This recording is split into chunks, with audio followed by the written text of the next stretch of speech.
Neus,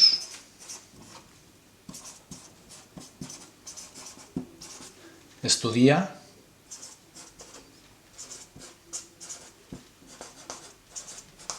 els exàmens. El primer que hem de fer és assenyalar bé el complement directe, perquè si el complement directe l'assenyalem malament, ja estarà tot malament i ja no podrem fer bé correctament la substitució. Per tant, el complement directe seria els exàmens. El segon pas que hem de veure és aquest complement directe a quin dels tres grups que hem vist abans pertany. Ens hem de fixar en el nucli, que és exàmens, i veure quina paraula l'acompanya. L'acompanya, en aquest cas, un article. Per tant, sabem que aquest complement directe pertany al primer grup. I el tercer pas que hem de fer abans de fer la substitució és triar bé el pronom. Què fem per triar bé el pronom? Hem de veure el gènere i el nombre del complement directe. En aquest cas és masculí, plural. Dels 4 pronoms del primer grup, quin és el masculí plural? En aquest cas és els, que coincideix amb l'article, lògicament, perquè concorda en gènere i nombre. Per tant, si posem el pronom davant del verb, com quedarà? Neus, els, estudia. Veiem com el pronom els, que està substituint els exàmens, queda feta correctament tota la substitució. Quedaria d'aquesta forma. Mon pare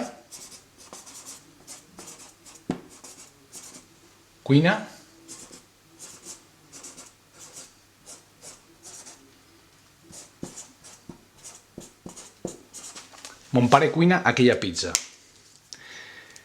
Quin és el complement directe? Aquest és el primer pas que hem de fer, perquè si assenyalem malament el complement directe, tota la resta ja estarà malament. Detectar bé el complement directe. Quin és aquella pizza? Segon pas, hem de veure a quin dels tres grups que hem vist abans pertany. En aquest cas, pertany al primer grup. Per què? Perquè pizza, que és el nucli, està acompanyat per un demostratiu. Per tant, ja sabem que el pronom que substituirà a aquella pizza serà algun d'aquests 4. Com sabem quin pronom és? Perquè hem de veure el gènere i el nombre del complement directe. En aquest cas és un femení singular. Dels 4 pronoms, quin és el femení singular? La. Si fem la substitució, com quedarà? Mon pare, la, cuina. Veiem com el pronom la substitueix a aquella pizza. El pronom el posem davant del verb i ja tenim feta la substitució corresponent. Bé, aprofundim un poquet més. Què passa quan el verb comença per vocal? La forma del pronom canvia i l'hauríem d'apostrofar, seguint les regles d'apostrofació. Posem un exemple. Joan agafa el llibre. El primer que hem de fer, com hem dit abans, és assenyalar bé el complement directe, perquè si no la resta ja estaria malament. Primer pas. Segon pas, veure aquest complement directe a quin dels 3 grups que hem vist abans pertany. En aquest cas seria el primer perquè el nucli, que és llibre, està acompanyat per un article, per un determinat article. Per tant, ja sabem que pertany al primer grup. Ara, el tercer pas, veure quin és el gènere i el nombre del complement directe. En aquest cas seria masculí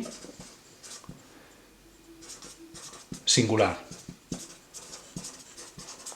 Quin és el pronom masculí singular dels 4? El. Si el posem davant del verb, com quedarà? Joan